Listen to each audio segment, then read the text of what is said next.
Everyone carries a shadow, and the less it is embodied in the individual's conscious life, the blacker and denser it is. If an inferiority is conscious, one always has a chance to correct it. But if it is repressed and isolated from consciousness, it never gets corrected, and is liable to burst forth suddenly in a moment of unawareness. At all counts, it forms an unconscious snag, thwarting our most well-meant intentions.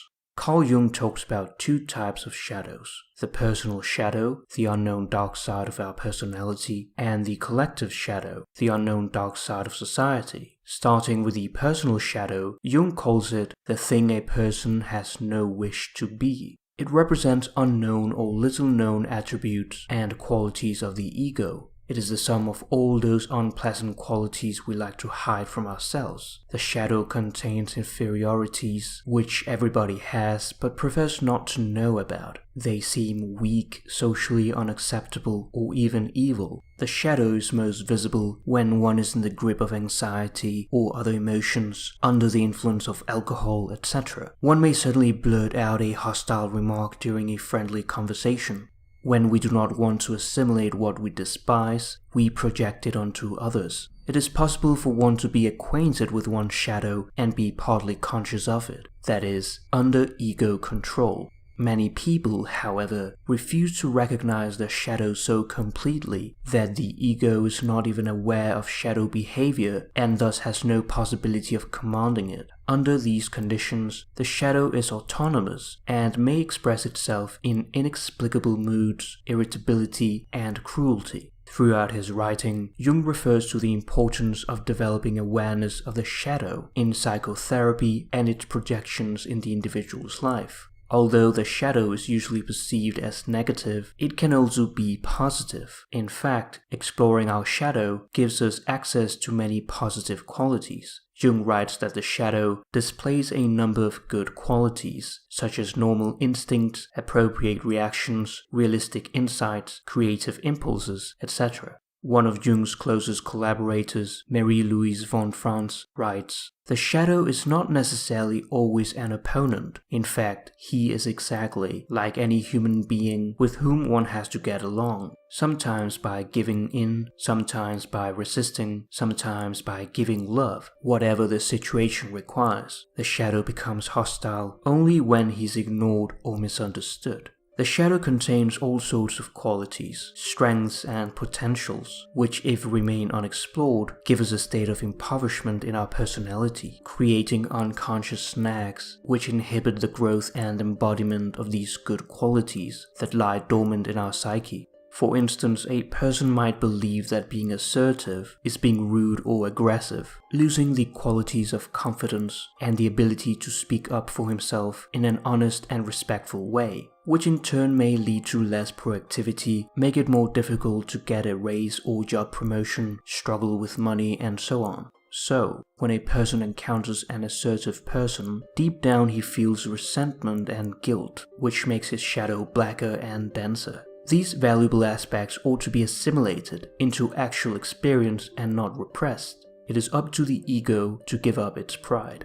We also encounter our shadow in our dreams. As a person of the same sex as the dreamer, it is what seems to be a criticism of our character from the unconscious, an inner judge of your own being that reproaches you, and the result is usually embarrassed silence. We must identify the contents of the shadow and integrate them into our personality. This is the process of the realization of the shadow, also known as shadow work. Here begins the painfully and lengthy work of self-education. One must enter into long and difficult negotiations with the shadow, a work, we might say, that is the psychological equivalent of the labors of Hercules.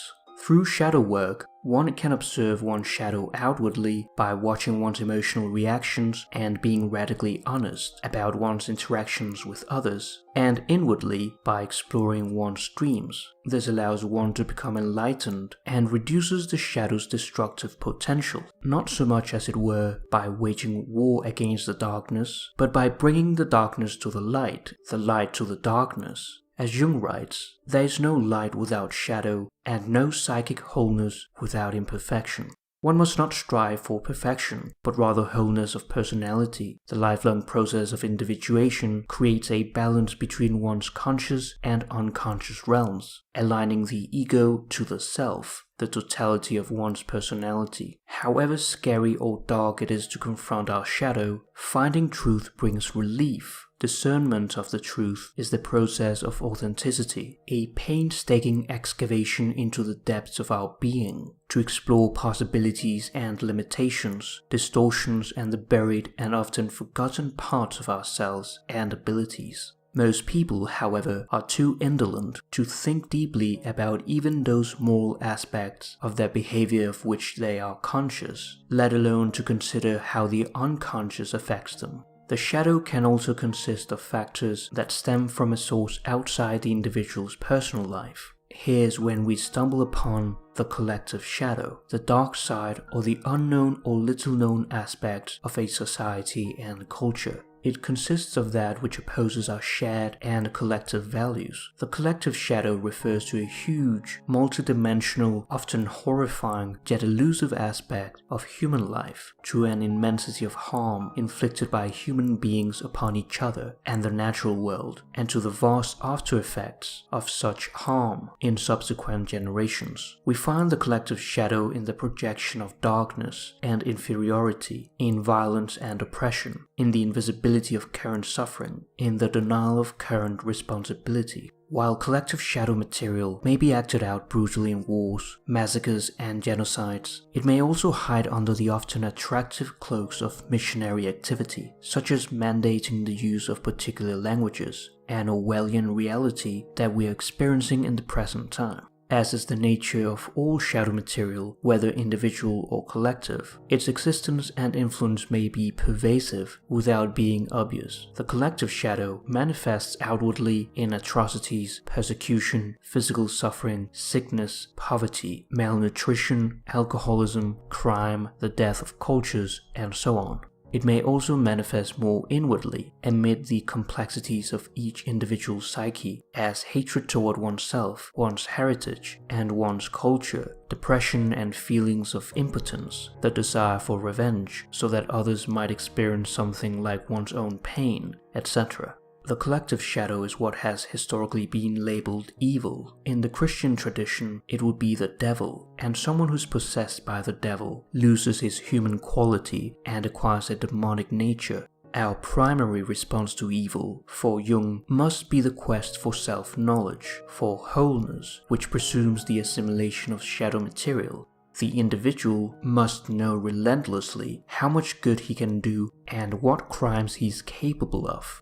When there is an issue known in a particular society, it can be called a shadow issue if there is evidence of denial, projection, and a lack of taking individual and collective responsibility. Therefore, taking responsibility morally, politically, and spiritually is particularly crucial. The courage with which we bear our darkness frees others from having to carry it for us. For instance, to respond to examples of massive historical suffering, wars, genocide, holocausts, pervasive oppression, etc., the effects of which persist. As human beings, we have much to learn in that regard. Denial, often connected with a wish to get on with things and put the past behind us, seems the most common approach and usually the first reaction. There are and have been many attempts to deal with difficult, painful pasts through public apologies for supporting atrocities, repentance, reparation payments after wars, pilgrimages to places of great suffering, etc. But how do we deal with the past in such a way that the integration of the shadow occurs deeply and broadly within a population rather than simply at a symbolic level through leaders or policies?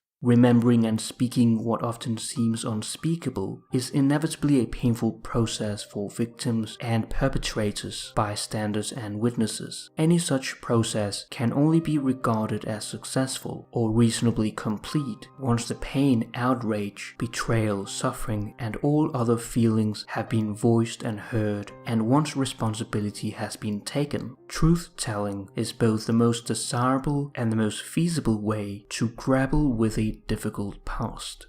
One example of a terrible mass psychosis represented by the collective shadow is Nazi Germany, where people fell into the demonic nature through their personal shadow. They joined the Nazi party and did worse things than they could ever have imagined or would have done under normal social conditions. In this sense, the personal shadow is the bridge to the collective shadow. Therefore, it is important to solve one's inner conflicts first, one's personal shadow, so that one does not fall into the collective shadow unconsciously. One may then later influence other people, and society would be better off as a whole. If we practice mindfulness, we will know how to look deeply into the nature of war and with our insight wake people up so that together we can avoid repeating the same horrors again and again. The war is in us, but is also in everyone. Everything is ready to explode, and we are all co-responsible. To summarize, we must first acknowledge our personal shadow and enter into long and difficult negotiations with it, being honest with ourselves and our interactions with others, watching our emotional reactions and exploring our dreams, in order to not become passive victims of our shadow and of our unconscious projections, allowing us to rescue the good qualities that lie dormant within us, which improves our lives and the lives of those around us. We can then be consciously aware of the collective shadow and not fall prey to it, and take responsibility to address the denial of important issues and the lack of individual and collective initiative. The courage of bearing our darkness brings relief to others, as telling the truth is the most desirable way to deal with a difficult past, rather than dismissing the atrocities and having the shadow grow blacker until it can grow no more, and thus history repeats itself. I hope you enjoyed this video on the shadow. You can support the channel on Patreon or by liking, commenting or sharing the content. Thank you for watching.